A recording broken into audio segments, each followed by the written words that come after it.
보도의 진실과 시청자의 진심을 알아봅니다. YTN 뉴스 FM 열린 라디오 YTN, 저는 프로듀서 김양원입니다. 자신과 똑 닮은 사람을 도플갱어라고 하죠. 똑같은 모습을 한 사람을 만나면 죽는다는 게 이 도플갱어의 미신인데요. 방송가에는 도플갱어가 참 많습니다. 방송인 이경규 씨는 한 인터뷰에서 트로트 가요제가 너무 많아서 걱정스럽다. 이 창작성이 없는 방송 경향을 꼬집기도 했는데요. 심지어 최근에는 TV조선이 MBN이 포맷을 표절했다며 소송을 걸어서 트롯 전쟁을 선포했습니다. 인기가 있으면 너도 나도 덤벼드는 풍토가 어제 오늘 일은 아니지만 이렇게 비슷비슷한 프로그램이 내가 원조다라며 소송을 벌이는 건 초유의 일인데요. 이 내용 잠시 후 확인해 보겠습니다. 1월 30일 토요일 순서 바로 시작하죠.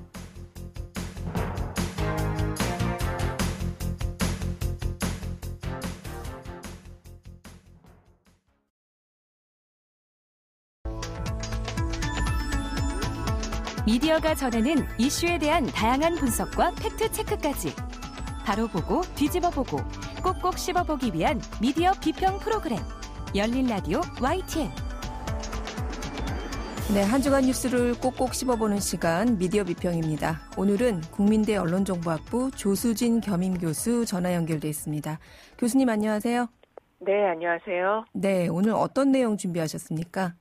예, TV조선과 MBN의 트롯 프로그램 베끼기 법정 분쟁에 대한 이야기를 준비를 했습니다. 네, 미스 트롯을 시작으로 해서 미스터 트롯, 또 최근에는 그 출연자들을 대거 등장시킨 비슷한 포맷의 트롯 프로그램까지 요즘 어르신들의 최애 프로그램 하면 이 트롯 프로그램이 단연 인기던데요. 네. 네, 처음에 이 TV조선이 아마 시작을 했던 것 같은데 이 방송사가 트롯 프로그램으로 대성공을 거두니까 이제는 트롯 프로를 편성하지 않는 채널이 없을 정도로 종편과 지상파 채널 모두 트롯 프로그램이 대세입니다. 네, 채널을 돌리면 나오죠. 그렇더라고요. 예, 예능 프로그램이 이제 트렌드가 있는데요. 하나가 유행하면 비슷한 포맷으로 프로그램이 런칭이 되고 그러다 보면은 하나의 트렌드로 자리 잡게 됩니다. 한때 육아 프로그램이 유행을 했었죠. 우리가 이제 가족 예능이라고도 했었습니다. 네. 최근에는 먹방, 국방, 또 관찰 예능이 대세로 자리를 잡았고요. 코로나 시기에는 집에 있는 시간이 아무래도 많다 보니까 집, 인테리어 관련된 프로그램이 지금 또 많아지고 있습니다. 이런 가운데 이제 최근 몇 년 동안 꾸준하게 이어져 오고 있는 게 바로 트로트 관련 프로그램입니다. 코로나19 시대에 공연이 어려워지다 보니까 무대에서의 기회가 줄어든 유명 가수들도 이런 프로그램에 대거 합류하면서 더 확대되고 있는 현상입니다. 네, 이런 트롯 프로그램의 유행, 앞서도 제가 말씀을 드렸지만 첫 시작이 TV조선이 시작한 미스 트롯이었어요. 네, 오디션 프로그램이 먼저 이제 유행을 하면서 각 방송사마다 편성된 가운데 이번에 이제 트로트 오디션 프로그램이라는 새로운 시도가 있었죠. 이게 2019년부터 시작이 됐는데요. 높은 연령대의 팬덤 문화를 형성하는 그 새로운 문화 현상이 나타나기 시작했습니다. 당시에는 코로나 이전의 시기여서 대규모 전국 콘서트로 이어지면서 전국적인 트로트 공연 문화 열풍이 불기도 했는데요. 네. 이후에 이제 이 열기에 힘입어서 미스터 트롯, 이게 이제 최고 시청률이 35.7% 찍으면서 인기를 이어갔고요. 네. 최근에는 미스트롯 2가 또 인기를 끌고 있습니다. 아, 미스트롯 2도 나왔어요? 네, 2가 지금 이제 진행이 되고 있죠. 아, 그렇군요. 이게 요즘 시기에 시청률 30%가 웬 말이냐 이런 얘기도 나오는데 그만큼 이 안방 시청자들의 이목을 사로잡은 것은 분명한 것 같아요. 네. 근데 이렇게 트로트 프로그램이 인기 있다 보니까 이제는 트롯 프로그램이 없는 방송사가 없잖아요. 네. 네, 이런 상황에서 방송사 간의 법적 다툼까지 벌어지고 있는 거죠. 네. TV조선이 이제 지난 18일에 MBN을 상대로 손해배상 청구 소송을 제기를 했습니다. TV조선은 MBN의 보이스 트롯을 대상으로 포맷 도용에 대한 손해배상 청구 소송을 했다고 보도자료를 통해서 공식 입장을 밝혔습니다. 네.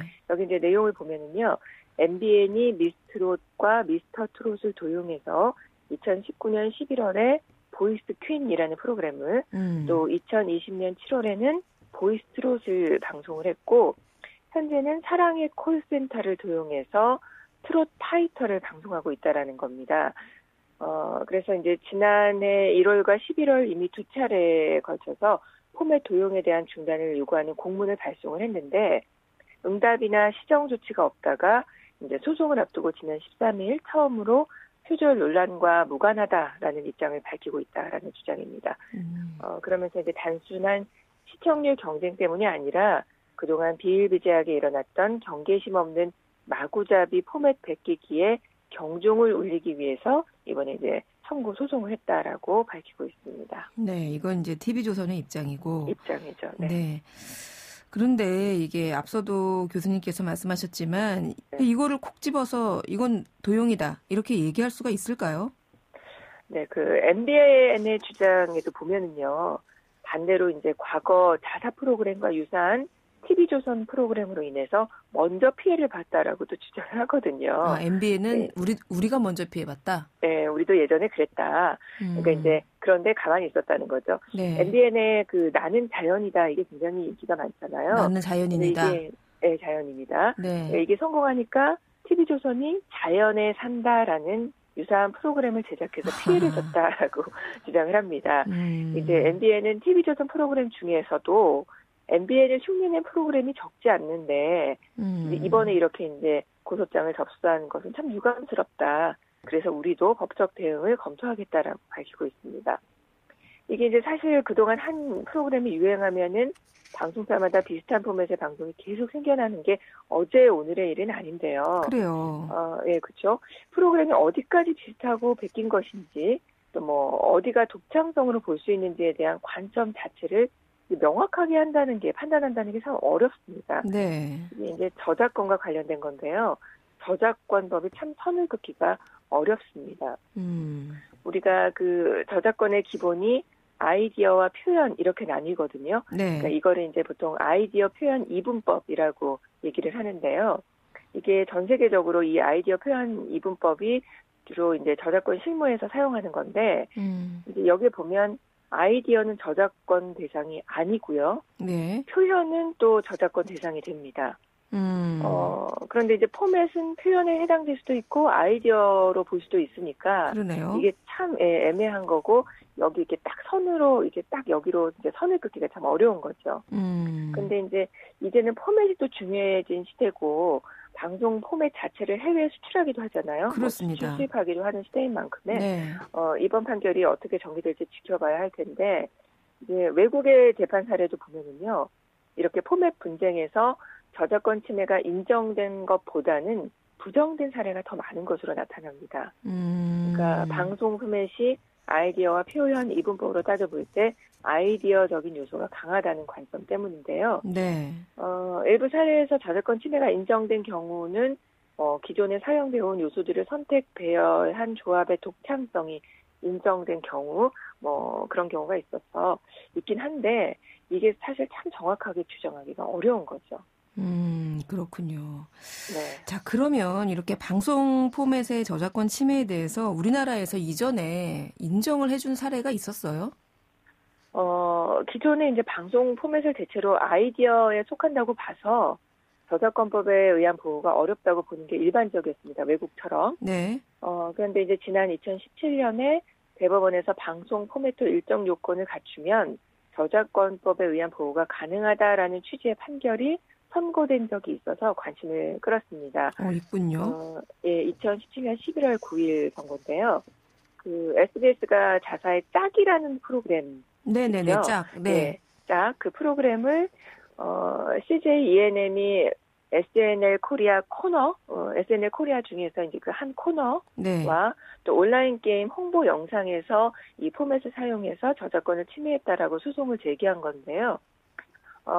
법원에서 그 SNL 코리아 코너는 실질적 유사성은 없다라고 판단을 했습니다. 그러니까 이전과 같이 판단을 했었는데, 네. 이 온라인 게임 홍보 영상은 1심, 2심과는 달리 대법원에서 원고 영상물을 구성하는 핵심 요소들을 그대로 사용을 했고 또 구성 요소의 선택과 배열 등에 있어서 원고의 영상물과 실질적인 유사성이 인정된다라고 판단을 했습니다. 그래서 파기가 된 적이 있었는데요. 이런 경우가 한번 있었습니다. 아, 우리가 모르는 이런 사례도 있긴 있었군요. 네네. 네. 그런데 이런 이제 아까 포맷을 수출하기도 한다 이런 말씀하셨는데 이런 이슈로 그 외국 방송사와의 문제도 이따금 일어나기는 했었잖아요. 네네, 그렇습니다.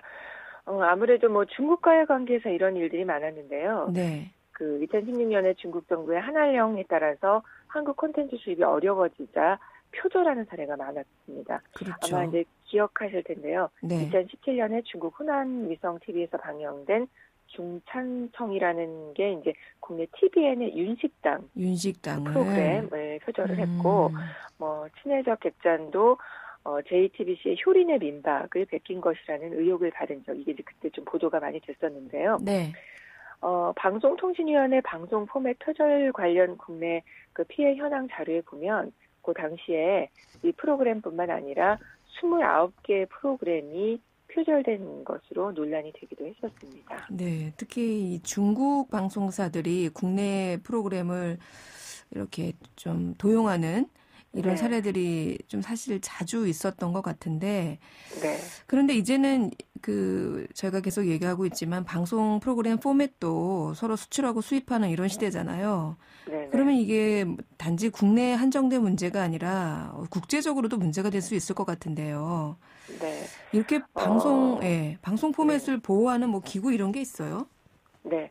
그 프라파라는 단체가 있습니다. 네. 그러니까 우리말로 이제 뭐 포맷 승인 및 보호 협회 뭐 이 정도로 이야기할 수 있겠는데요. 네. 그 포맷 산업에 대한 네트워크 조직으로 2000년에 설립된 그 비영리 단체고요. 현재 한 250개국 이상 회원이 가입 중에 있습니다. 포맷 보호에 대한 뭐 시장 리서치, 회원사에 대한 헬프데스크 운영 등을 하고 있고요. 네. 포맷의 표절, 뭐 유사성 여부를 심층 검증해서 어느 포맷이 더 오리지널리티가 있는가 비교해서 보고서를 제출하는데 이 보고서가 법적 효력이 있어서 증거 자료로 이제 법적 분쟁이 있을 경우에는 증거 자료로 활용을 할 수도 있습니다. 네, 그래요. 이런 비영리 단체도 있다니까 처음 알았어요.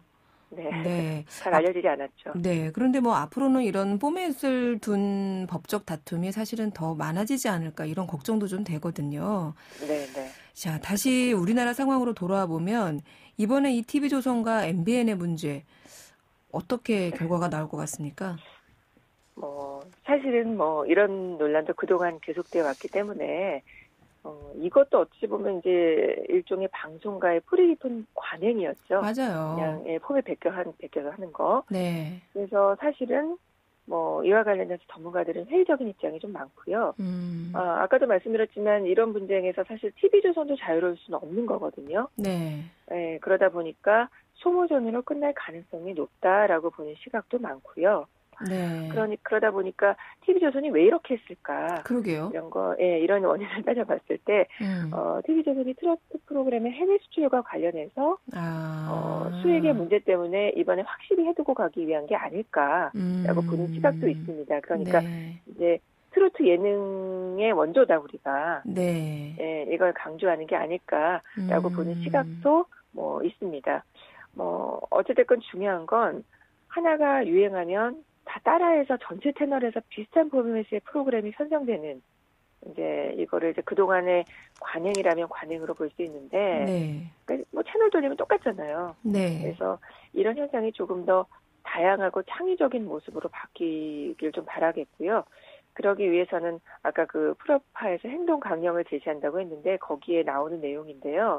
일종의 이제 서약 같은 건데 타인의 지적 재산권을 존중해주고 자신의 지적 재산권도 존중받으려는 노력, 이게 행동강령에 나오거든요. 그래서 이런 자세가 좀 필요하지 않을까 좀 생각을 해봅니다. 네, 사실 시청자 입장에서도 보면 사실 여기 돌려도 똑같고 저기 돌려도 똑같고 이거 별로예요. 네, 그렇지 그렇죠. 않습니까? 네, 그래서 사실 이런 베끼기 관행은 좀 이참에 서로 좀 자제하는 방향으로 흘러가면 어떨까 이런 생각이 드는데 결과를 한번 지켜보도록 하겠습니다. 오늘 말씀 잘 들었습니다.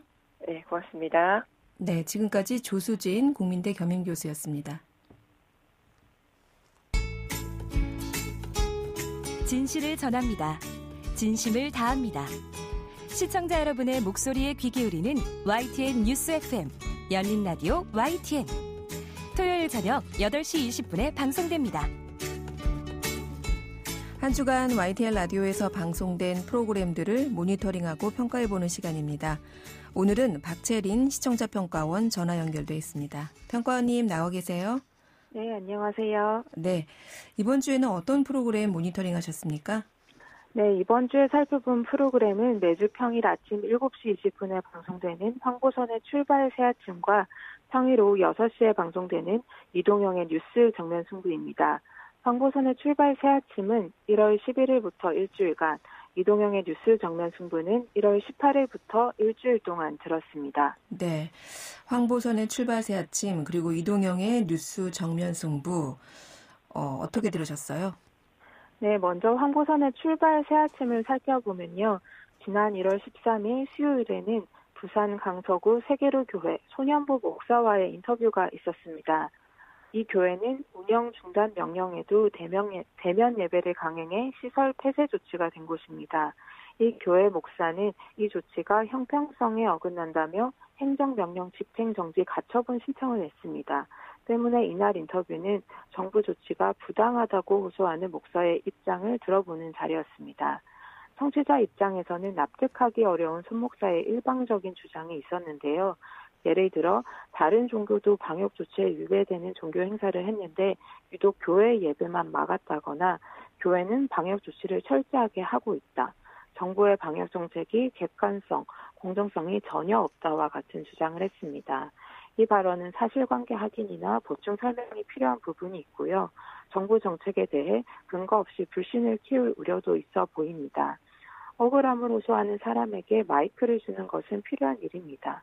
하지만 이들이 하는 말에 추가 질문을 하거나 첨언을 하는 방식으로 청취자가 저 말을 그대로 믿어도 되는지 판단할 수 있도록 사회자가 도와야 합니다. 네, 좀 객관적으로 들릴 수 있도록 사회자의 적극적인 개입이 필요했다 이런 의견이셨고요. 출발 새 아침 또 다른 모니터링 내용이 있습니까?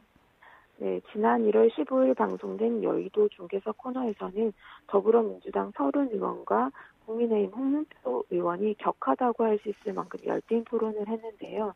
출연자들이 적극적으로 토론을 하는 것은 좋은데 청취자 입장에서 두 목소리가 겹쳐서 무슨 말을 하는지 알 수 없었고요. 특히 전화로 진행하다 보니 더 듣기가 어려웠는데요. 이러한 상황이 2차례 정도 반복됐고 그 시간도 조금 길게 이어졌습니다. 진행자가 빨리 중재해서 논의를 정리해줄 필요가 있어 보였습니다. 특히 전화 토론의 경우엔 그 중재 역할을 좀 더 빨리 적극적으로 해주면 좋겠습니다. 네, 저희가 요즘 이 코로나19 방역 지침에 따라서 사실 스튜디오 출연을 가급적 자제하고 전화 연결을 많이 하고 있어요. 이렇다 보니 전화 연결로 토론하는 시간에 아마 이런 적극적인 중재나 개입이 쉽지 않았던 것 같습니다. 자, 다음은 이동영의 뉴스 정면 승부 어떻게 들으셨어요? 네, 지난 1월 20일 금요일에 방송된 이동영의 뉴스 정면 승부에서는 택배 노동자의 과로사 원인 1순위로 꼽히는 분류 작업의 문제 해결을 위해 노사정이 모여서 합의를 끌어냈다는 소식을 알려줬는데요. 네. 이와 관련해서 이 합의에 참여했던 우원식 더불어민주당 의원과 인터뷰했습니다. 택배 노동자 과로사가 최근까지도 계속 이어지는 만큼 언론도 지속적으로 관심을 가져야 할 문제라서 꼭 필요한 인터뷰였고 저도 상세한 내용이 많이 궁금했습니다. 그런데 이때 합의 참여 주체인 노사정 중에서도 즉 정치인 인터뷰만 한 게 조금 아쉬웠습니다. 사실 택배 노동자와 회사 간의 합의는 이전에도 있었지만 밝혀지지 못했습니다. 그래서 택배 노동자들의 불만도 컸는데요. 택배 노동자들이 이번에 합의한 내용은 무엇이고 예전과 달리 믿을 수 있는 합의인지 택배 기사들의 목소리로 듣는 게 먼저라고 생각을 했습니다. 네. 이후에 찾아보니 택배 노조가 이 합의에 관해 총파업을 선언하는 일이 있었고 그 이후에 택배 노조 위원장 인터뷰를 하기는 했습니다. 네. 네, 제 생각에는 노사정 합의가 이루어지고 나서 먼저 택배 노동자와 인터뷰를 해서 만족할 만한 합의인지 우려되는 점은 없는지 묻고 합의가 지켜지지 않는 상황이 됐을 때 왜 이런 문제가 생겼는지를 합의를 주도한 정치 쪽에 물어보는 게 합의를 검증하고 책임을 묻는다는 차원에서 더 알맞은 섭외 순서가 아니었을까 하는 생각이 들었습니다. 네, 같은 인터뷰를 하더라도 그 순서상으로 좀 더 논리적인 접근이 가능했으면 좋았겠다. 이런 의견이신 것 같습니다. 자, 마지막으로 준비하신 내용이 더 있을까요? 네, 인상적인 인터뷰 하나를 이야기하고 싶은데요. 지난 1월 19일 금요일 이동영의 뉴스 정면 승부에서는 한 시각장애인 분과 이야기를 나눴습니다. 코로나19로 인해 장애인의 외출이 더 어려워졌다고 했는데요.